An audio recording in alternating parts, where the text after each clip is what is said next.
अस्सलाम वालेकुम dear students, welcome to our YouTube channel Asim tutors. आज की इस वीडियो में हम सॉल्व करने जा रहे हैं chapter number 3 biology the cell exercise MCQs को। तो चलिए स्टार्ट करते हैं फर्स्ट एमसीक्यूज से। फर्स्ट एमसीक्यूज है the process of cellular respiration occurs in. जो सेलुलर रेस्पिरेशन है वो कहाँ पे होती है?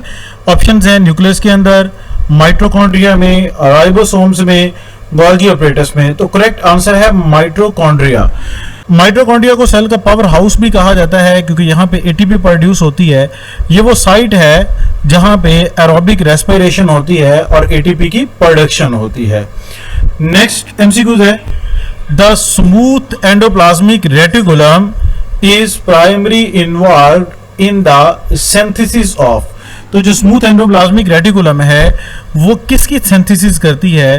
प्रोटीन की, लिपिड्स की, कार्बोहाइड्रेट्स की या फिर न्यूक्लिक एसिड्स की।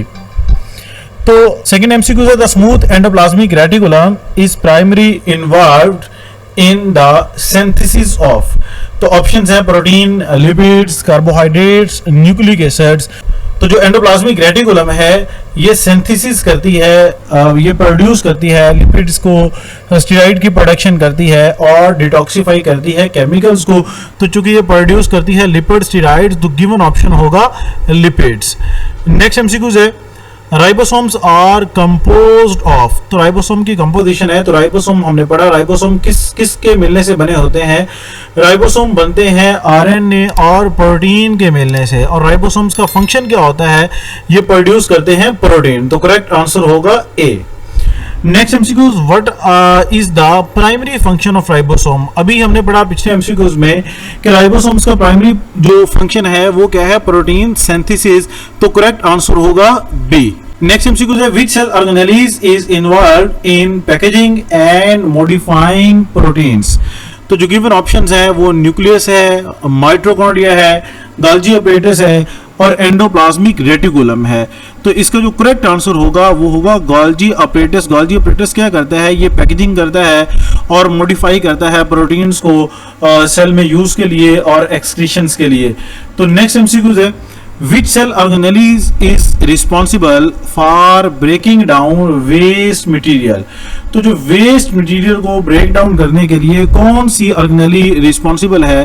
गोल्गी ऑपरेटस है, न्यूक्लियस है, माइटोकॉन्ड्रिया है, लाइसोसोम्स है। तो जो करेक्ट आंसर होगा वो होगा लाइसोसोम। उसकी रीजन ये है कि लाइसोसोम के पास डाइजेस्टिव एंजाइम्स होते हैं और ये रिस्पॉन्सिबल होते हैं ब्रेक डाउन के लिए जो वेस्ट मटेरियल की, जिन्हें डेब्रिस भी कहा जाता है। Next MCQs which of the following structure is involved in maintaining cell shape. Cell की शेप को मेंटेन करने के लिए कौन अपना फंक्शन रोल प्ले करता है? साइटोस्केलेटन है, सेंट्रियोल्स हैं, न्यूक्लियस है, लाइसोसोम्स हैं। तो करेक्ट आंसर होगा साइटोस्केलेटन। तो साइटोस्केलेटन किस तरह से इन्वॉल्व है सेल की शेप को मेंटेन करने में? तो बेसिकली साइटोस्केलेटन जो है ये कंसिस्टेड होता है नेटवर्क ऑफ प्रोटीन फिलामेंट्स पे। तो जो नेटवर्क होता है प्रोटीन फिलामेंट्स के नेटवर्क्स, ये क्या करते हैं? ये प्रोवाइड करते हैं सपोर्ट एंड मेंटेन करते हैं सेल शेप को। तो करेक्ट आंसर है ए। नेक्स्ट एमसीक्यू है which specialized region of nucleus is responsible for ribosome assembly। तो जो गिवन ऑप्शन है वो है न्यूक्लियोप्लाज्म, न्यूक्लियोलस, क्रोमेटिन और क्रोमोसोम। तो इसका जो गिवन ऑप्शन होगा वो होगा न्यूक्लियोलस। नेक्स्ट एमसीक्यू है what is the main function of nuclear pores. तो जो गिवन ऑप्शंस हैं रेगुलेशन ऑफ सेल डिवीजन है, control of pH of cell है, प्रोटीन सिंथेसिस है, control of transport of molecule. तो जो बेसिकली न्यूक्लियर पोर्स होते हैं वो क्या करते हैं? वो कंट्रोल करते हैं ट्रांसपोर्ट ऑफ मॉलिक्यूल्स की। कौन कौन से मॉलिक्यूल्स की ट्रांसपोर्ट के लिए ये करते हैं? आरएनए और प्रोटीन को कंट्रोल करते हैं बिटवीन न्यूक्लियस एंड साइटोप्लाज्म। तो ये न्यूक्लियस और साइटोप्लाज्म के अंदर आरएनए और प्रोटीन की ट्रांसपोर्ट को कंट्रोल करते हैं। तो जो गिवन ऑप्शन होगा, करेक्ट ऑप्शन होगा वो होगा D. Next MCQs which of the following cellular structures is found in animal cells and helps in cell division। इनमें से कौन से स्ट्रक्चर्स हैं जो एनिमल सेल्स के अंदर पाए जाते हैं और सेल डिवीजन में रोल प्ले करते हैं?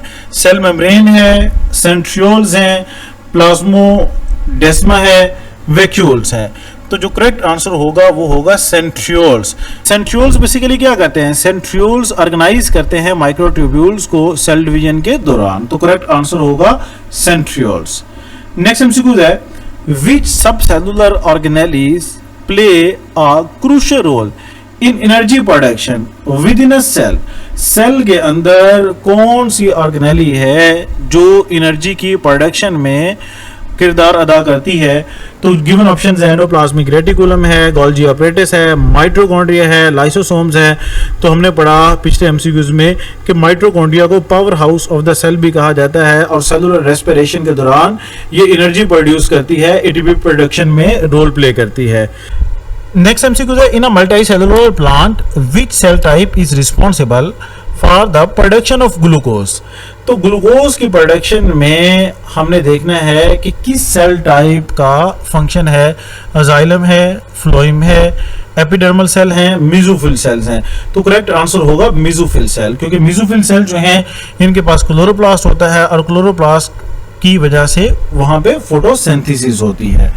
नेक्स्ट एमसीक्यू है, which organelle can double its number by itself. कौन सी ऑर्गेनेली है जो अपनी तादाद को डबल कर सकती है खुद ब खुद? राइबोसोम्स हैं, लाइसोसोम्स हैं, माइटोकॉन्ड्रिया है, गोल्गी ऑपरेटिस है। तो करेक्ट आंसर होगा माइटोकॉन्ड्रिया। उसकी रीजन क्या है कि माइटोकॉन्ड्रिया के पास अपना डीएनए होता है, सो कैन रिप्लिकेट। तो माइटोकॉन्ड्रिया जो है ये रिप्लिकेट कर सकता है और अपनी तादाद को बढ़ा सकता है।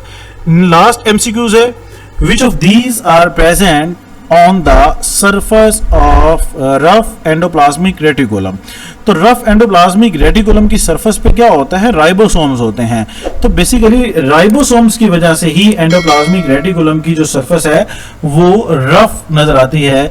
तो ये थे बेटा चैप्टर नंबर 3 के एमसीक्यूज। तो मिलते हैं नेक्स्ट वीडियो में जिसमें हम हाजिर होंगे चैप्टर नंबर 3 के एक्सरसाइज के शॉर्ट क्वेश्चन के सॉल्यूशंस के साथ। तब तक के लिए अल्लाह हाफिज।